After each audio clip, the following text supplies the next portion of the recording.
Can you hear me? Yes. Yes, Amir, we can hear you. Yes, thank you. So please allow anyone who is waiting in the lobby. This is an open session, mainly for the medical registrars, but okay for the hematology registrars and consultants as well.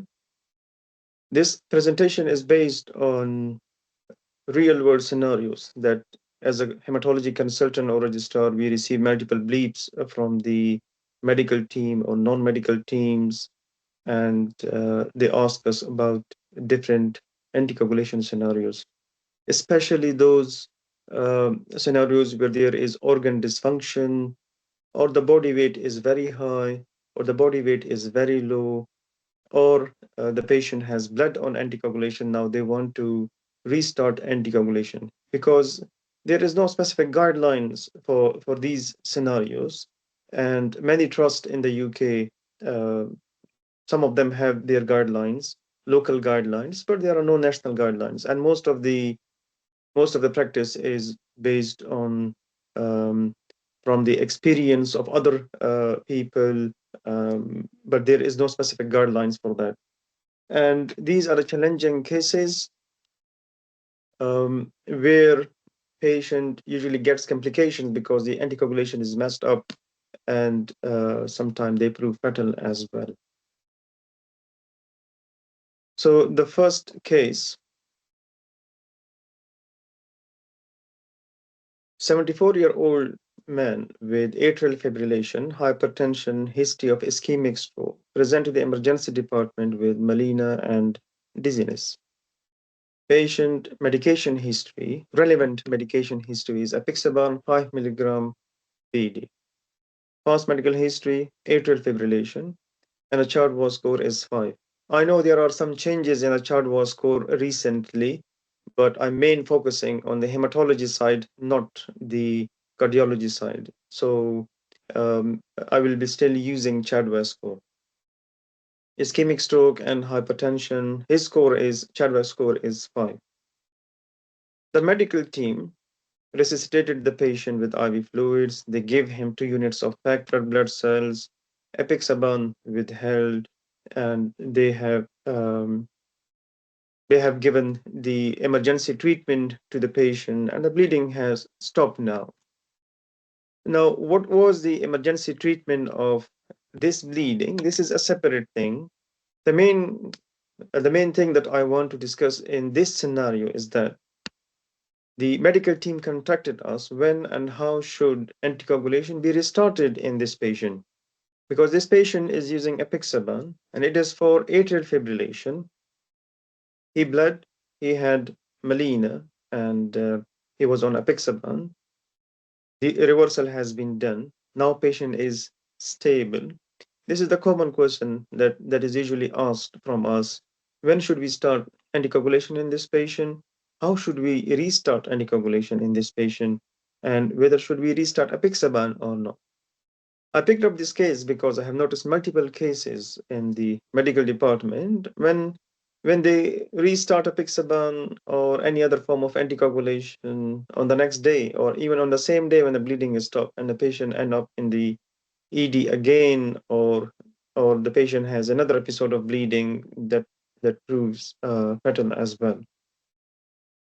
So I would request you, when there is a case where the patient has blood and he was on anticoagulation and you want to restart anticoagulation in this case, always contact hematology team, because there is no national guidelines when to restart, neither from the medical side or from the hematology side.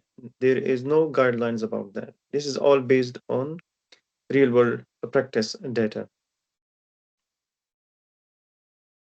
So when you guys or the medical registrar contact us that this patient was on apixaban or anticoagulation for atrial fibrillation and the patient had blood and now he is stable, we ask you following question: whether the patient has high thrombotic risk, moderate thrombotic risk, or low thrombotic risk.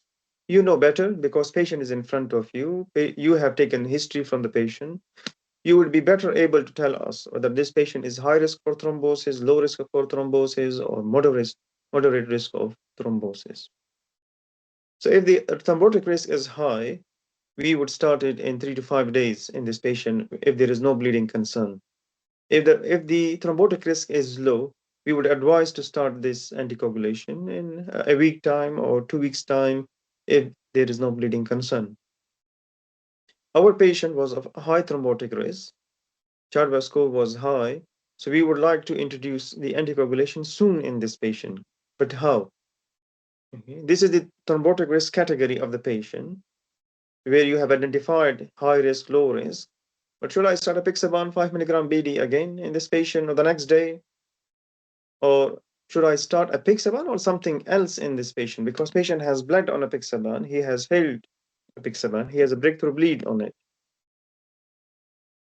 So the best approach that we advise to you is that challenge the patient with low molecular weight heparin first.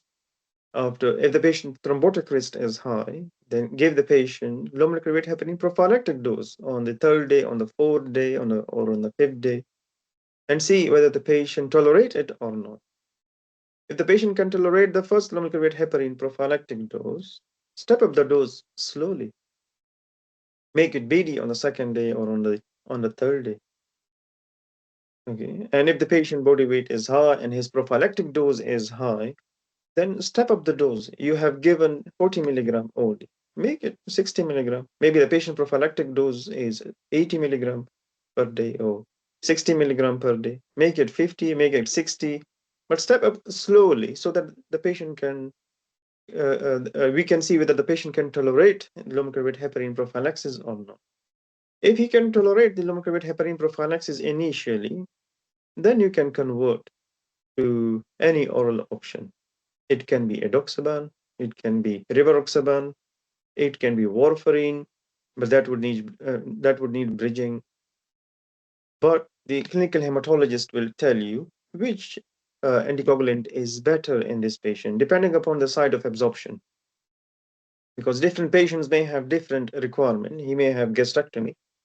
The patient may have jejunostomy done, or the patient may have luminal cancer. So we advise the type of anticoagulant used in this patient accordingly.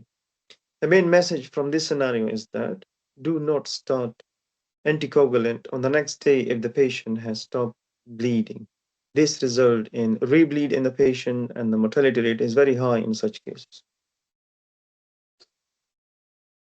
This was the first case of anticoagulation in a patient with GI bleed. Second case, 74-year-old was admitted 10 days ago with a spontaneous intracerebral hemorrhage affecting the right basal ganglia. At the time, he was anticoagulated with apixaban BD for atrial fibrillation again. He required ICU admission, but his GCS is now 15. He is neurologically stable, and repeat CT brain at day 10 shows a resolving hemorrhage with no expansion or hydrocephalus.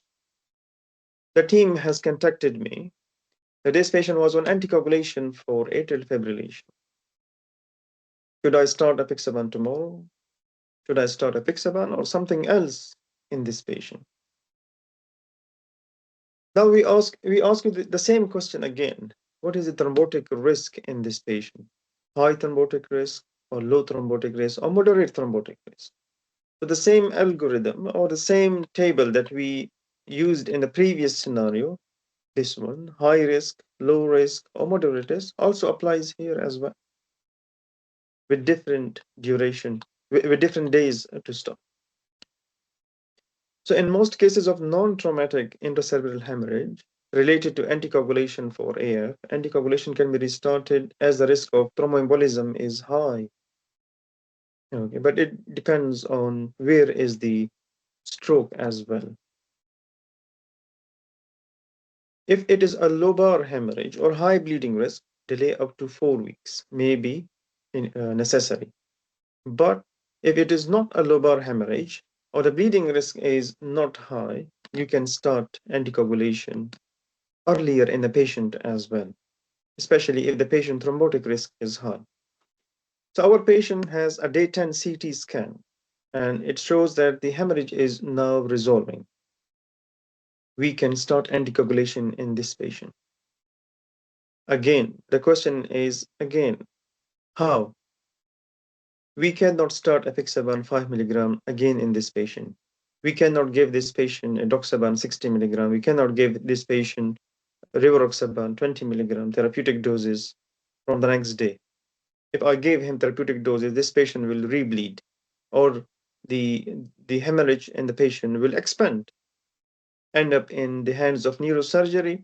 They may operate or they may not operate, ending up in death of the patient, mostly. So again, the principle is the same.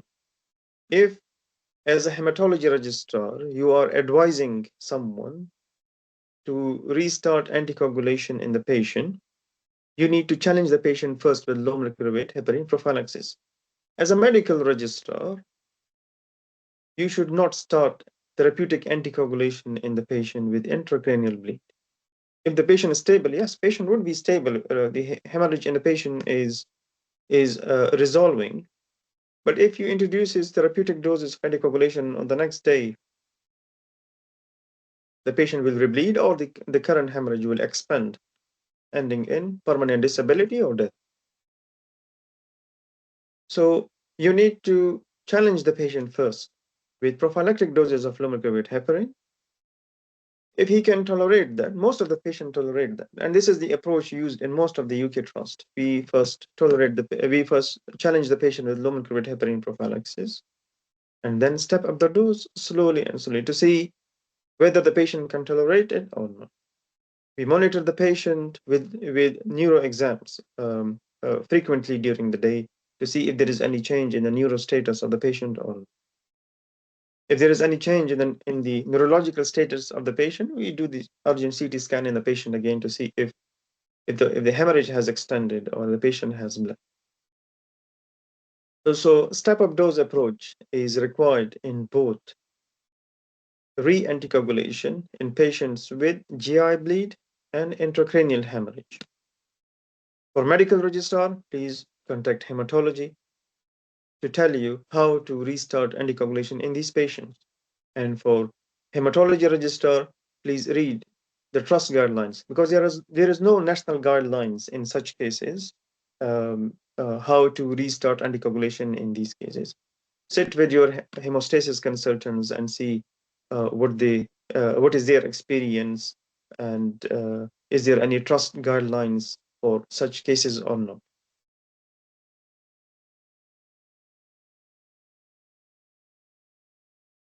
This is a very common scenario because all the major trusts in the UK have a renal department, dialysis department, and most of the patients, they have either AF or clot, VTE, and they usually contact us what to do with the anticoagulation. 69-year-old patient admitted with vomiting and diarrhea. He has a past medical history of non-valvular AF on apixaban 5 milligram. Labs hemoglobin is fine, creatinine is 162, and creatinine clearance is 25 ml per minute. Should we continue anticoagulation, or should we adjust the dose of anticoagulation? This is the main question here, because the creatinine clearance is 25. Now, most of the trusts in the UK have guidelines, but if you have started medical registrar job recently, you may not be aware of those guidelines, and the patient end up in bleeding. So these are the slides from my hospital guideline, which has very clear documentation about renal impairment and atrial fibrillation. Please open up your trust guidelines about atrial fibrillation and renal impairment, and what should we do if the patient has any such impairment with the doses of anticoagulant. It can be apixaban, can be edoxaban, dabigatran, rivaroxaban, etc. So this patient creatinine clearance was 25. So the guideline says that if the creatinine clearance is 15 to 29, you need to reduce the dose, 2.5 milligram twice a day. Sometime the patient end up in the ED again with bleeding because we had not adjusted the dose, because we confuse the things with the VTE. Because in VTE management, and if the patient is on the apixaban, no adjustment is required if the creatinine clearance is between 15 to 29. Okay. So even at this stage of my practice, before advising anyone um, in such scenarios, I always open this page and I always open my trust guidelines and confirm that I am giving the right advice. So as a hematology registrar, please keep yourself updated with the guidelines of the trust guidelines. And as a medical registrar, you should contact hematology that this patient has change in the creatinine clearance. Okay. I would like to confirm whether the dose of anticoagulant the patient is using for atrial fibrillation is the correct one or not, because this patient may end up in bleeding. The bleeding can be mild, can be severe, can be a shock, can be fatal as well. You can take picture of this one, but I'm sure I have seen majority of the NHS trust guidelines. They have the guidelines for DOACs for plus VTE, DOACs plus atrial fibrillation. This is the recommendation regarding the low molecular weight heparin. Different trusts in UK use different type of low molecular weight heparin. Some use fragments, some use enoxaparin, other use tenzaparin. So the guidelines are different. Tenzaparin should not be used if the creatinine clearance is less than 30. Enoxaparin should not be used if the creatinine clearance is less than 15.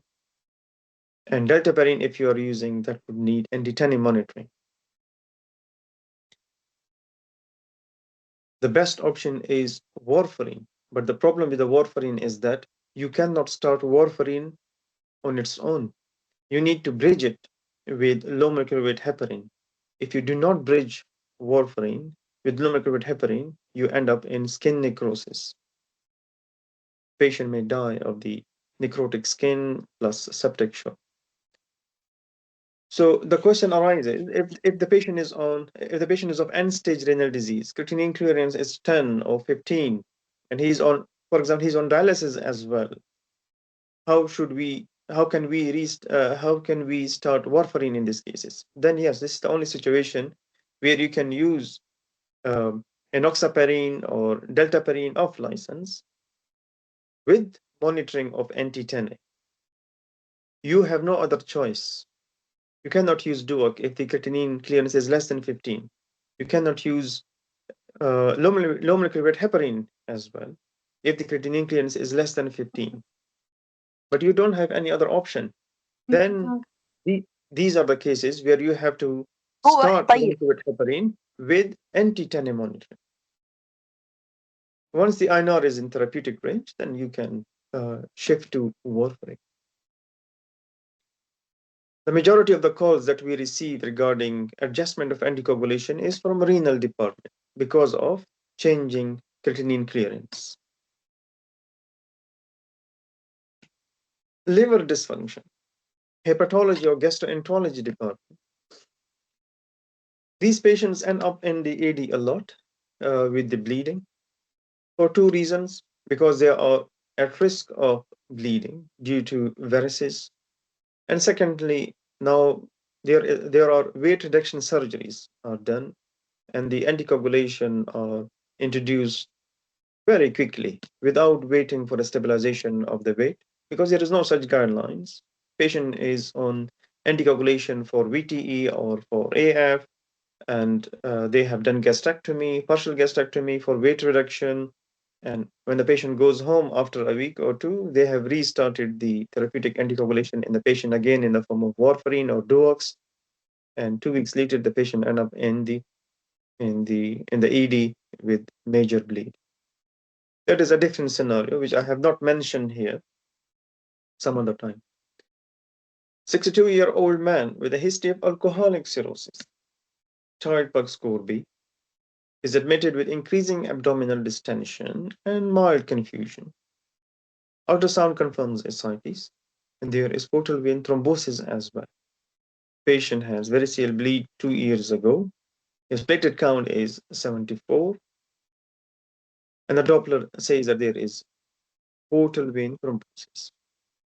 Hepatology team is asking us about the anticoagulation in this patient. Now the options are many for anticoagulation: low molecular weight heparin, Duoc, warfarin. But the question is, which one is safe in liver cirrhosis when the liver function is compromised? We ask our hepatology colleagues, please can you tell me what is the Child-Pugh score of the patient or Child-Pugh score of the patient? A, B, C. They help us in calculating this score because we don't know about this score as a hematologist.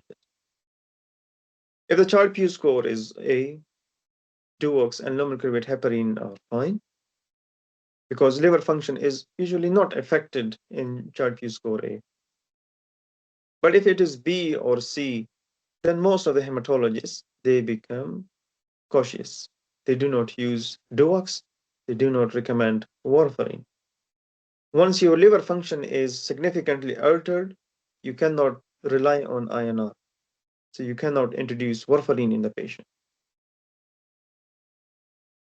Duox are halfly secreted by the liver as well. If liver function is altered, you cannot rely on Duoc as well.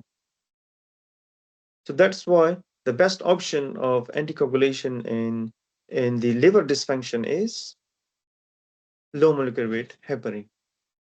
Once the liver functions become okay, or if it is Child-Pugh score A, then you can reintroduce anticoagulation in the form of Duox. But if it is score B or C, you have to use low molecular weight heparin, not Duox, not warfarin. How to calculate this if your hepatology colleague is not cooperative and ask you to calculate the score? We open MedCalc and just write Child-Pugh score for cirrhosis and ask these variables from them, and we find it out what is the Child-Pugh score of the patient.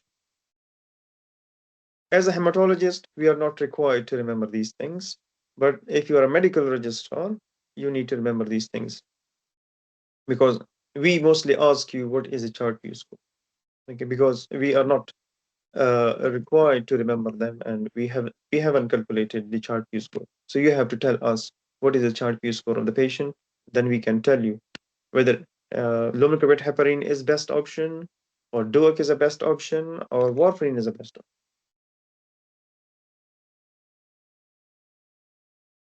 This is the summary table of anticoagulant in liver dysfunction, which is FDA EMA approved. They have used warfarin only in Child-Pugh score A. Apixaban, dabigatran, rivaroxaban, edoxaban, all they are recommended in the score A. If the Child-Pugh score is A, then that is fine. But if it is B and C, then we are a bit conscious. Then I cannot say to use Duox. Then I have to tell you low molecular weight heparin. Yes, as a medical registrar, you will be sending the patient home, and you would like a oral option for your patient. But as a hematology registrar or consultant, I am worried that this patient will bleed if I give them Duox or warfarin when the Child-Pugh score is B or C. So I will always advise you it is low molecular weight heparin. But if it is A, then yes, then you can use Duox, you can use low molecular weight heparin, that is fine. Before going to case 5, do you have any question about these 4 cases? Liver dysfunction, renal dysfunction, GI bleed, and intracranial bleed?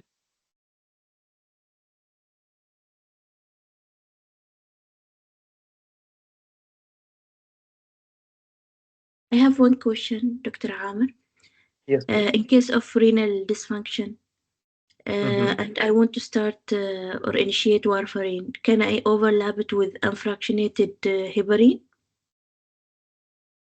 Um, if instead the of low patient molecular weight? unfractionated heparin is used when the patient is admitted in the patient in the hospital. It cannot be used outside the hospital because it is attached to the patient all the time, most of the time. What about sub-Q? Yes, warfarin cannot be started separately. Warfarin cannot be started as a first drug. It is always to be bridged with low-molecular heparin.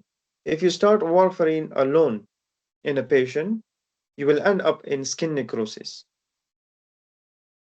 Yeah. How it develops skin necrosis is a hematology thing. As a hematologist, I should remember this. Some of the Deplete factors. yeah, TS. anticoagulants, protein C, S, they are depleted quickly in the presence of warfarin. But some of the procoagulant factors, they have long half-life. They remain in the body, making the environment procoagulant, leading to blockage of small vessels in the body, especially in the skin, and patient develops skin necrosis. That's why we always advise if you have stopped warfarin for up to 72 hours of time and you want to restart warfarin, please bridge it. If your patient has VTE or AF and you are planning warfarin in your patient, please bridge it. And we have cases of skin necrosis because people don't know about the bridging, which is very, very strange. Even here, people don't know about bridging.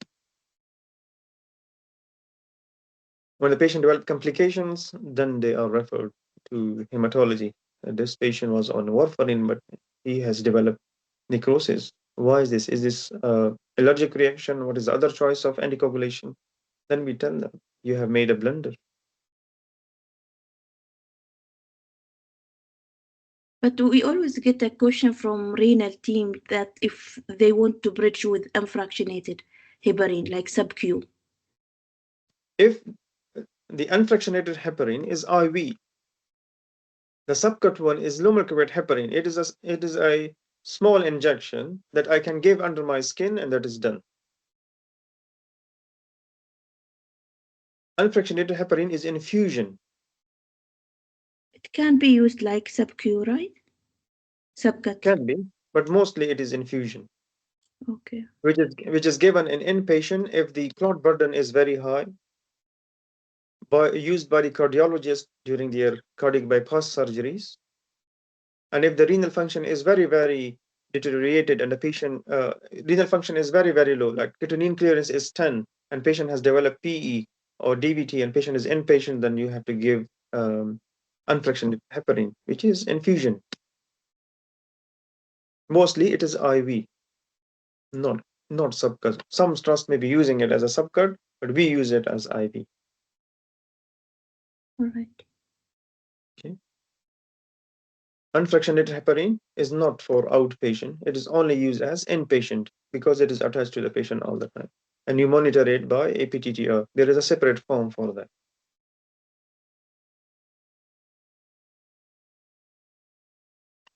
Right. Another patient, mechanical heart valve patient, which is implanted 5 years ago for mitral stenosis. And the patient is scheduled for elective laparoscopic cholecystectomy. Patient is on warfarin, target INR is 2.5 to 3.5. Clinical question is, how should her warfarin be managed perioperatively to balance bleeding and thromboembolic risk? The main question by the medics from us is that, should we anticoagulate this patient before surgery, which is called pre-op bridging in hematology world? But when we stop warfarin 5 days ago, should we give low molecular weight heparin before surgery or not? This is their main question from the medical registrar or from the medics, especially cardiologists or surgeons, whoever is doing the surgery. There are only few conditions in which you do anticoagulation before surgery in the form of low molecular weight heparin when the patient is using warfarin. And which are these? These are if the patient has a clot within 3 months and patient was using warfarin, and you are stopping the warfarin for surgery, then yes. Before surgery, you have to give this patient lumefantrine heparin. If your patient has a stroke or TIA in the last 3 months, then yes. You have to give this patient lumefantrine heparin before surgery. If your patient has mechanical heart, mechanical valve, metallic valve, other than those with aortic valve and no other risk factors, then you have to use lumefantrine heparin before surgery. And all other cases, you just stop you just stop warfarin 5 days before the surgery, and on the day of admission, you check their you check their INR. If it is less than 2, then we advise you to give them prophylactic dose, and the surgery should be 12 hours after that. But if it is within range, then nothing to worry. Range means if the patient has the required INR for the surgeons, which is usually 1.4, 1.5, depending upon the trust. But if it is less than 2, we advise you to give it lumefantrine heparin, and the surgery should be 12 hours after the injection of lumefantrine heparin. So if these 3 categories are present, then yes, you can give the patient lumefantrine heparin before surgery. Otherwise, it is not recommended. Yes, if the patient INR is less than 2 on the day of admission for the surgery, then we ask you, please give prophylactic dose, and the surgery should be 12 hours after the prophylactic dose of lumefantrine heparin. Otherwise, no. This page is for the hematology registrars only, but I'm showing it to the medics because this is how we figure out when the patient is one of the patient from the previous 3 categories. Then we check the INR on day -5. What is the INR on day -4? What is the INR on day -3? And then we make the following regimen for the patient. This page is only for clinical hematologists, not for medics. Do not worry about that. And how we restart the warfarin in a patient after surgery, we advise you to give prophylactic dose 6 hours after surgery, and then warfarin double dose. This is just from my trust guidelines. The lines are because of that when I was reading it for my exam purpose. This is the table that we follow for high thrombotic risk patient, where we have stopped the warfarin given this patient pre-op bridging, and now the surgery has been done, and this is the schedule that we tell you what to do. I have seen multiple cases, even in my hospital as well, everywhere it happens. They will stop the warfarin for the patient 5 days before.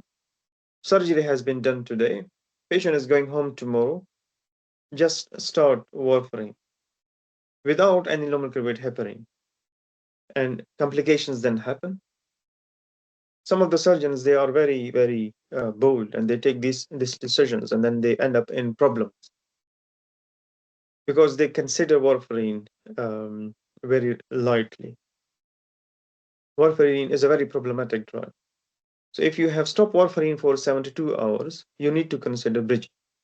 And when you are not sure, please discuss with hematology.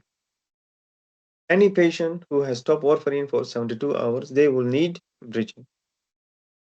And do not start warfarin without low molecular weight heparin bridging. Otherwise, you end up in problem, and your patient will also get problem as well. We are here to tell you how to start. Please contact hematology for a plan. Usually, most of the hospitals, if the patient is on any anticoagulant and the patient is going for surgery, they will make a plan, pre-op plan, what to do post-op.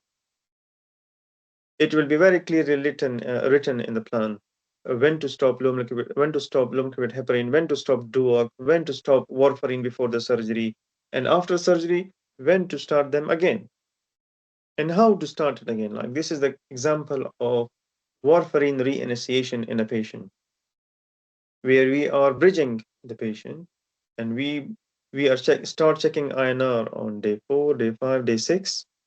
Once the INR is in the range, I will stop the lumefantrine heparin and continue with the warfarin. This is how we formulate the plan for our patient.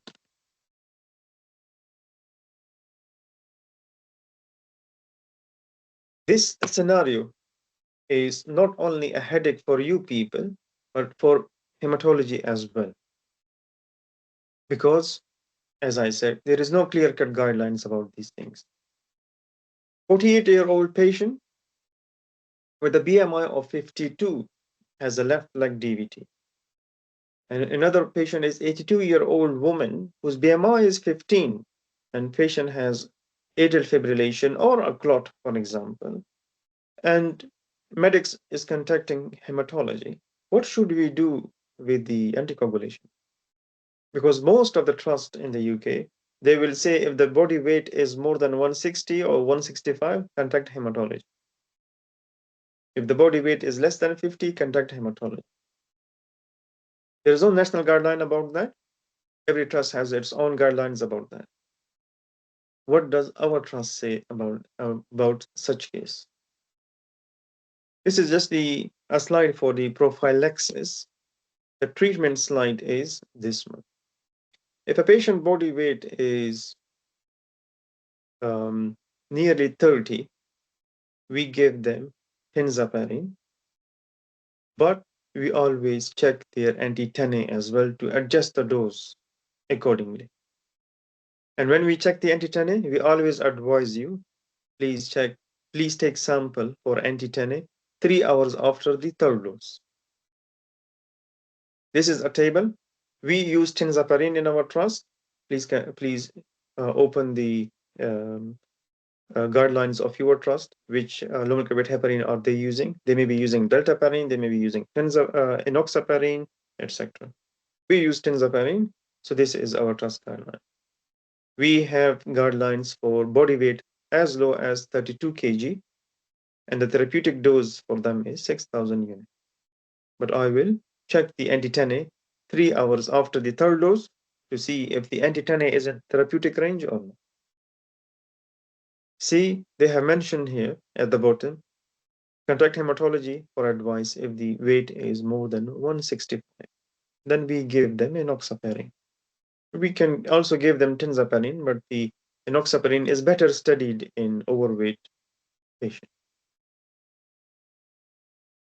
When we check anti-10A levels, we check anti-10A levels if there is renal dysfunction, if the patient has pregnancy, if the patient body weight is very high or very low. We check the anti-10A levels in such cases. These are the three or four main indication of checking the anti-10A in our case. This is regarding enoxaparin, because half of the trust in the UK, they would use enoxaparin in their trust for the management of VTE or etc. in the acute phase. So the maximum dose that you can give to a patient is 200 milligram. If higher doses are required, daily dosing should be used. Twice daily dosing should be used. The maximum twice daily dose is 150 mg per kg a day, unless anti-10A levels suggest a higher dose. We had recently a patient where the patient has a DVT and his body weight was 248 kg. Yes, we do have such patients as well. Morbid obesity is everywhere, and we face such scenarios as well. Then we had to start enoxaparin in him with anti-10A monitoring. Yes, an overweight patient, the guidelines are there that you can give DUAX, but this is not about overweight.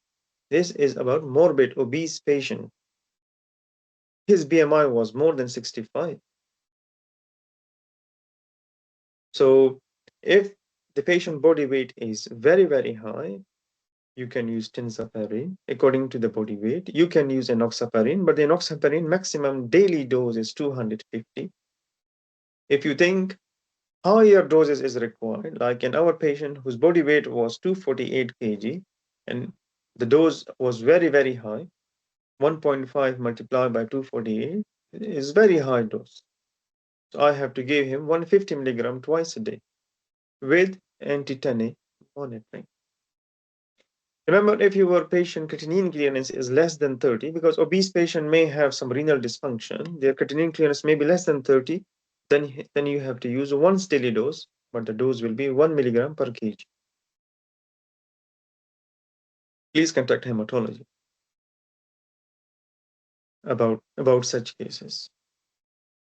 Do not start anticoagulation on its own, because I have seen many people, they may have hematology experience before, or they think that they can manage the patient on their own without involving hematology. If you do not involve hematology and start anticoagulation for such extreme of body weight patient, very low BMI, very high BMI, you end up either in bleeding in low BMI patient or another clot in high BMI patient, because the patient may not be anticoagulated very well.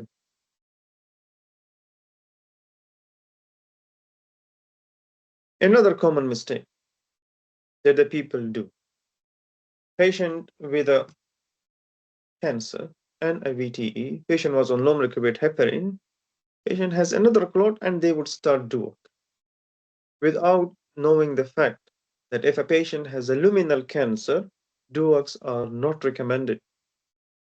Warfarin is the least choice in cancer-associated thrombosis.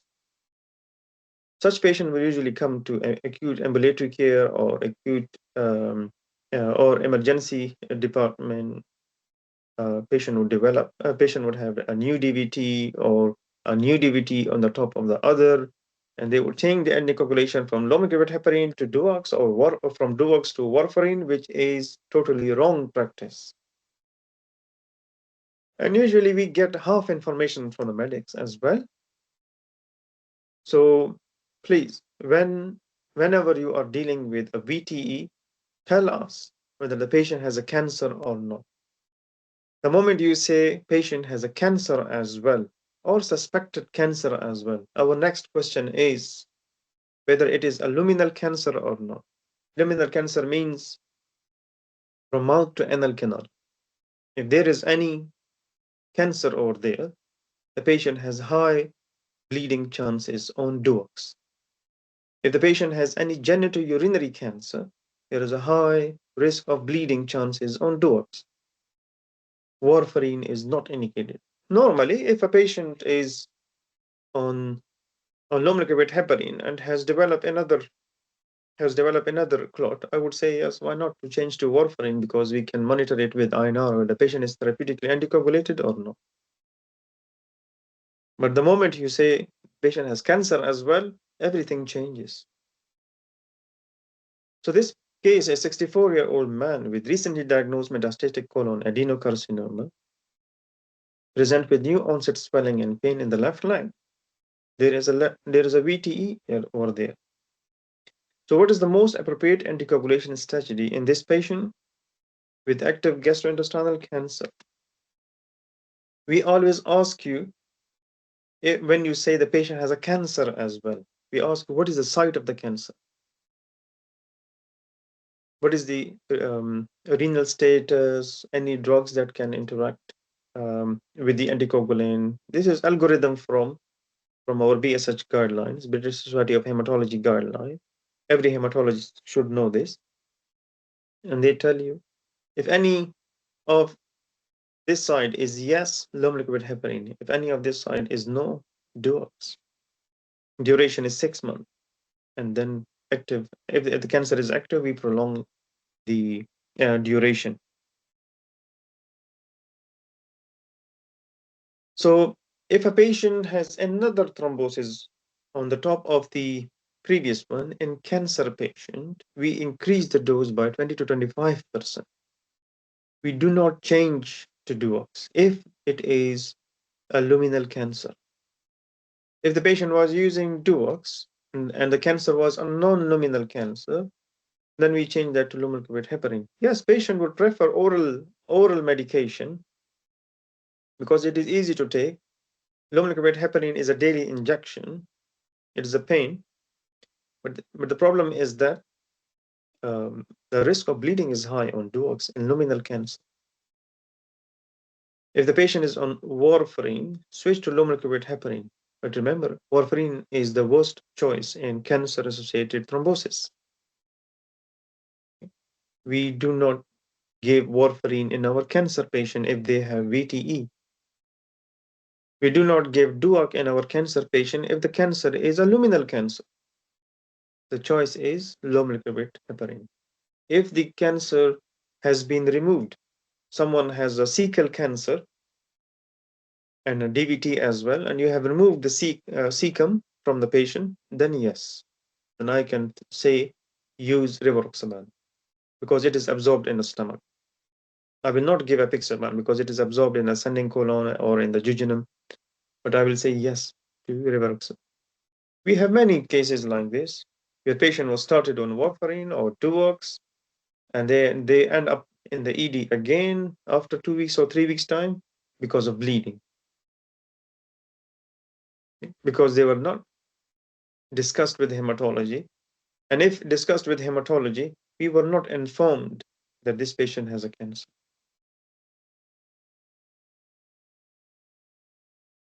This is the last case. Then we will have a few minutes for question and answer. This is a 96-year-old woman with a history of AF. She lives alone, uses a walking frame, 3 falls in the past 6 months, BMI is 18, cognitive impairment is there, multiple medication.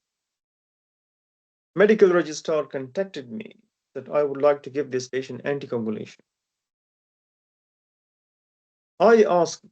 I usually ask them, do you think this patient would get benefit from anticoagulation, or this patient is at disadvantage from this anticoagulation? We always do risk benefit analysis in such a frail elderly patient. Choice of anticoagulation is a right decision for this patient or not. I ask them, please discuss with your consultants. Giving this patient anticoagulant is a right thing or not. How to monitor them? Patient has multiple falls in the previous few days. Who will be giving this patient medication? Patient has cognitive impairment. She may take multiple medication at the same time, or she may forget to take medications. After all these discussion, then I leave the decisions to the medical consultant to please take this decision. This decision is not from my side. This decision is from your side. Okay. So that's why I included this case, because this is a common case scenario in UK. Where the elderly patient with a clot, with AF, the medics ask us what anticoagulation should we give in this case. I ask, please discuss with your team first whether this patient would need anticoagulation or not, whether she will get any benefit from the anticoagulation or not. That's why I have included this case. If you are unsure about VTE treatment or reinitiation, always discuss with clinical hematologists. You can scan this barcode. There are many videos for medics, not for clinical hematologists, but they can benefit from it as well. Um, uh, this site contain the common bleeps that we usually receive from the medical teams or non-hematology team about different scenario. You can scan that, and then we will have a question answer session. If you have any question, please shout out.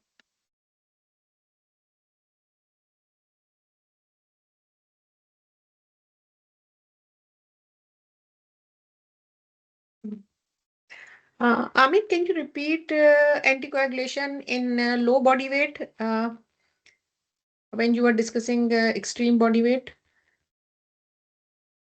Yes. In extreme of the body weight,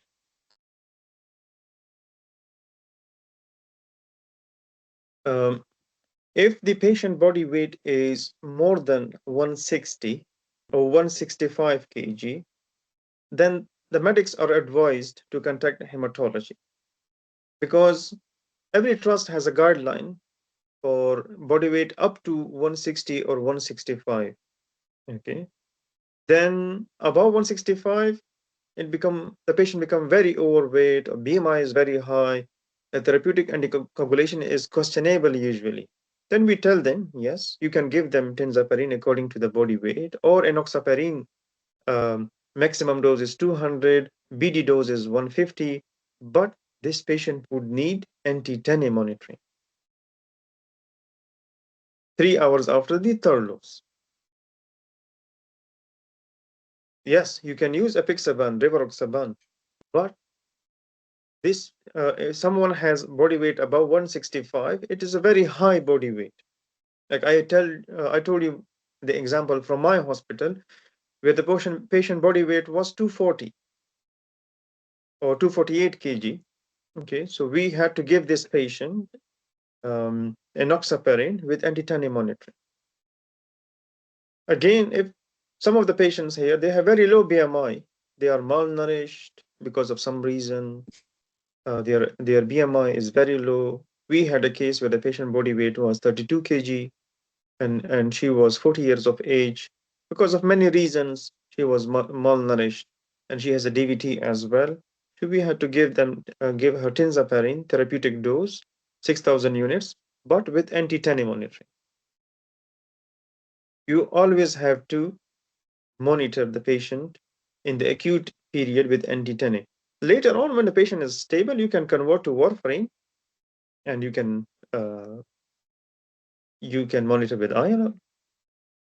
But I cannot start warfarin in the beginning, What will because I be have the to. target anti-10A? The therapeutic target is 0.6 to 0.8, and the prophylactic target is 0.2 to 0.4. But if you Amit, sorry, you continue. I have one more question. You can continue, then I'll ask. yeah, so we are talking about plots here. It is 0.6 to 0.8.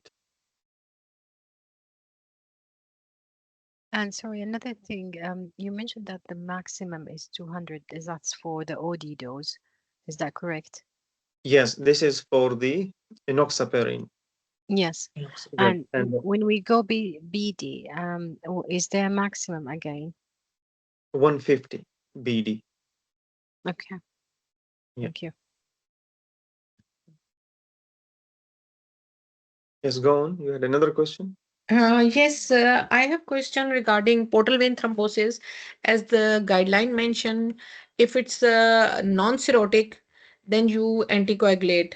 It's clear-cut recommendation. But if it's the portal vein thrombosis due to cirrhosis, then a guideline says that you need to see the risk versus benefit. As you mentioned in your case, it was alcoholic cirrhosis.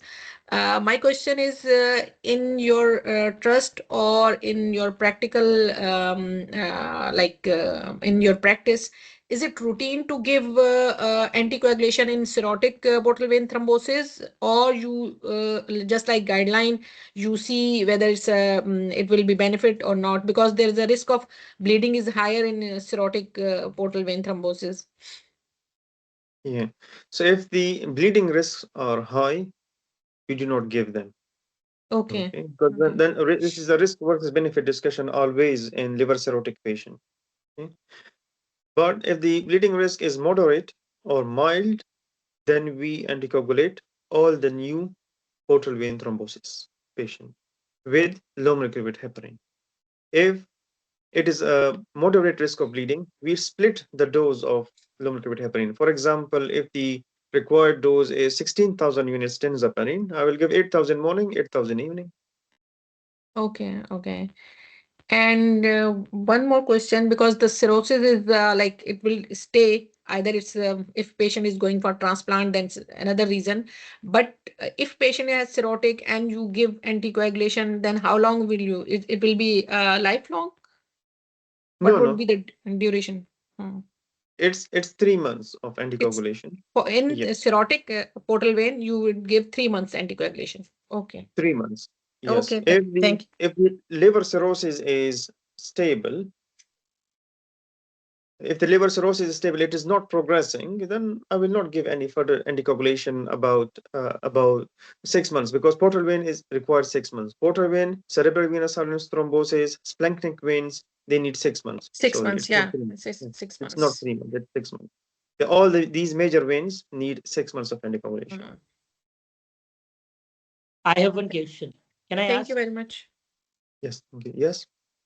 Yeah, excellent lecture, sir. So my question is, when the possibility of bleeding is very high, at that time, thrombin generation assay will help to assess the bleeding risk for Thrombin anticoagulation. generation. Yeah, thrombin If, generation assay. yeah. If the bleeding risk is high in a patient, then we we try to find out whether it is mild, moderate, or severe. As your colleague says, if it is a severe bleeding risk, I will stay away from the anticoagulation. If it is a moderate, I will divide the therapeutic dose of heparin into two. Okay, give half dose morning, half dose evening. If it is a mild, I can give uh, I can give the full therapeutic dose once daily, like we did in child effect score. Child Pew score A, B, C. A, you can give anything. B and C, you are cautious, because B has moderate bleeding risk. C has severe bleeding risk, because Okay, they have cirrhosis. They have varices. They have severe cirrhosis. That's why. okay, okay. Thank you.